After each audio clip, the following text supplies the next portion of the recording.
छात्राओं सुप्रभातम।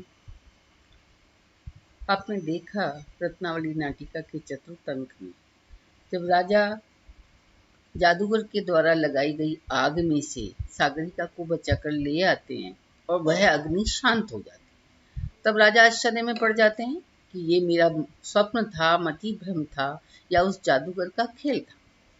उसी समय विदूषक उन्हें बताता है, राजा ये इंद्रजाल राजा उस इंद्रजालिक का ही था, क्योंकि उसने कहा था कि मेरा एक ऐसा खेल अवश्य आप देखें जिसे देखकर आप संतुष्ट होंगे और आश्चर्य में पड़ जाएंगे। ये वही उसका खेल था।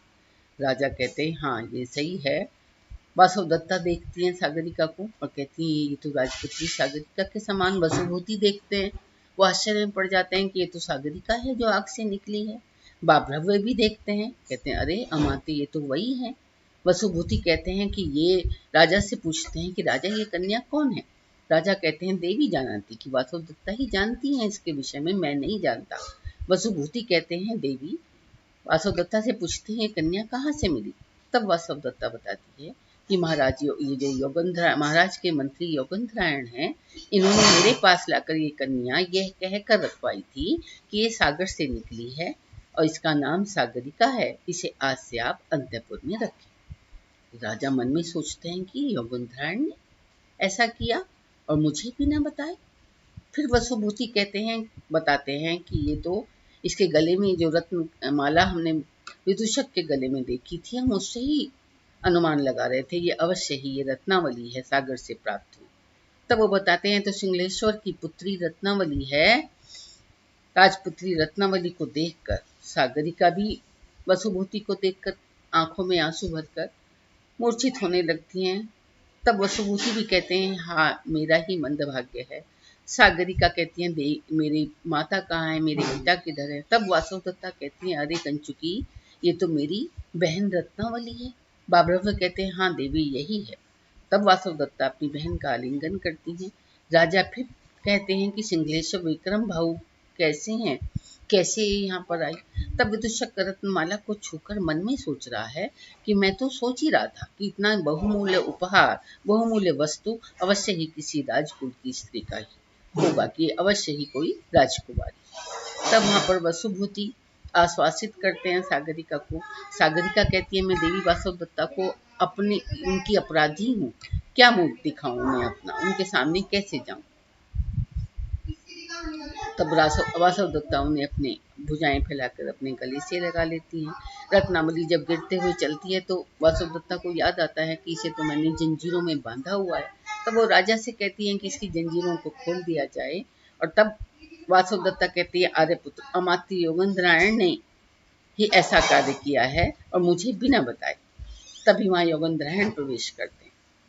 योगेंद्रायण कहते हैं, देवी आप मद वचनात् यदा अभ्युपगतः पत्युर्योगस्तदा सा देवस्य कलत्र संघटनया दुःखं मया स्थापिता तस्याः प्रीतिमयं करिष्यति जगत् स्वामित्वलाभः प्रभोः सत्यदर्शयितुं तथापि वदनं शक्नोमि नो लज्जया।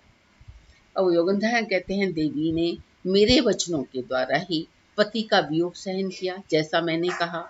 सा देवस्य कलत्र संगठनया दुखम मया स्थापिता, मेरे द्वारा ही देव के लिए एक अन्य स्त्री की संगठना करना, अन्य स्त्री से मिलाना, मैंने तो रानी को दुख ही दिया है। तस्याः प्रीतिमयं करिष्यति जगत स्वामित्व लाभा प्रभो, लेकिन जगत के स्वामी अपने राजा के लाभ के लिए मैंने ऐसा किया, ऐसा जानकर उन्हें प्रीतिमयम करिष्यति, उनके लिए प्रीतिपूर्वक कार्य किया है। सत्य दर्शितुम तथापि वदनम शक्नोमि न लज्जया, सत्य दर्शन होते हुए भी उनके सामने जाने में मैं लज्जित अनुभव कर रहा। क्षण भर में वो सोचते हैं। फिर राजा योगेंद्रायण से कहते हैं कि कहो तुम्हें क्या चाहिए। क्षण भर सोचकर वो कह रहे हैं कि क्या किया जाए। तभी महाराज की जय। राजा कहते हैं, योगेंद्रायण कहो क्या किया तुमने बिना बताए। तब योगेंद्रायण कहते हैं कि सब बैठ जाएं, तब मैं सुनाता हूँ। फिर योगेंद्रायण सबको बैठने पर बताते हैं कि देव सुनो, सिंगलेश्वर की पुत्री रत्नावली सिद्धों के द्वारा ऐसा प्रचलित था कि जो भी इसका पारिग्रहण करेगा वह राजा चक्रवर्ती सम्राट हो। तब मैंने कई बार स्वामी के लिए प्रस्ताव भेजा सिंघलेश्वर, लेकिन सिंघलापति ने क्योंकि एक बहन के होते हुए दूसरी बहन को देना स्वीकार नहीं किया। तब योगंधार ने बताया कि मैंने रानी लावणक नामक ग्राम में वासवदत्ता जल गई हैं ऐसी अफवाह फैलाई, और तब मैंने भव्य कंचुकी को राजा के पास निवेदन करने भेजा। राजा ने तब रत्नावली को वसुभूति के साथ भेज दिया और वो सागर में डूब गई।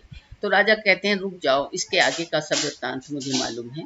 फिर राजा योगंधारण से कहते हैं गिरते अभिप्राय, तुम वसंतक से कहते हैं कि वसंतक का क्या अभिप्राय है। तब योगंधारण कहते हैं जैसी आपकी आज्ञा। इंद्रजालिका को कहते हैं अच्छा, ऐसा लगता है कि ये जो इंद्रजाल का वृत्तांत है ये भी तुम्हारी ही योजना है। तो योगंधार कहते हैं हाँ, जैसा देव समझ रहे हैं, क्योंकि यदि इंद्रजाल नहीं फैलाया जाता, अग्नि का प्रयोग नहीं दिखाया जाता, तो सागरिका का कैसे सामने उपस्थित होती। योगंधारण कहते हैं कि सागरिका को देव के दर्शन हो और देव को सागरिका मिल जाए, इसीलिए मैंने ये सब किया।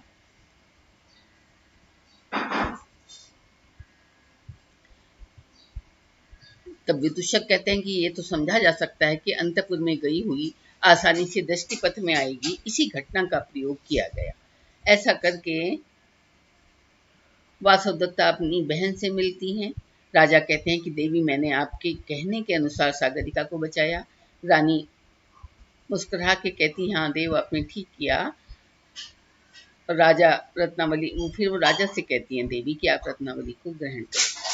विदूषक भी कहते हैं कि पृथ्वी, निश्चय ही पृथ्वी को ही आपने इनके हाथ में दे दिया है। ऐसा कहकर सब प्रसन्न होते हैं।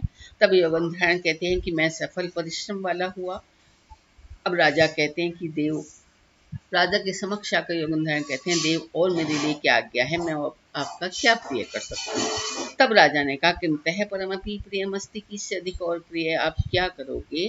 यतः क्योंकि नीतो विक्रम बाहुरात्म समताम प्राप्तेयम उर्वीतले सारम सागरिका स सागरमही प्राप्त्येक हेतु प्रिया देवी प्रीतिम उपागता च भगिनी लाभाजिता कौशलः किं नास्ति त्वयि सत्यममात्य वशभे यस्मै करोमि स्पृहा। वो कहते हैं नीतो विक्रम बाहु आत्म समताम, की तुमने सबसे पहले तो विक्रम बाहु के समानता मेरे लिए ला दी। जैसे विक्रम बाहु चक्रवर्ती सम्राट है, तुमने इस पृथ्वी का स्वामी मुझे बना दिया। प्राप्ति मोरवी तले, सारी पृथ्वी प्राप्त करा दी। सारम सागरिका से, सागरमयी सागर के साथ साथ सारी पृथ्वी की प्राप्ति की हेतु जो प्रिया सागरिका है वो मुझे दिला दी। देवी प्रीति मुपागता चा भगनी लाभाजिता कौशला, देवी को प्रसन्न किया क्योंकि उन्हें उनकी बहन के लाभ देकर, बहन प्राप्त कराकर कौशलाधिपति को भी और रानी को भी तुमने प्रसन्न किया। किम नास्ति त्वयि सत्यम अमात्य वृषभे, और इससे अधिक तुमने मेरे लिए क्या नहीं किया। सत्य महामंत्री हो तुम मेरे, यस्मै करोमि स्पृहम, जो कि तुमने मेरे लिए ये सब अच्छे कार्य किए, और इससे अधिक और क्या श्रेष्ठ है जिसकी मैं इच्छा। इतने में ही भरत वाक्य के साथ ये नाटक की समाप्ति की ओर संकेत है।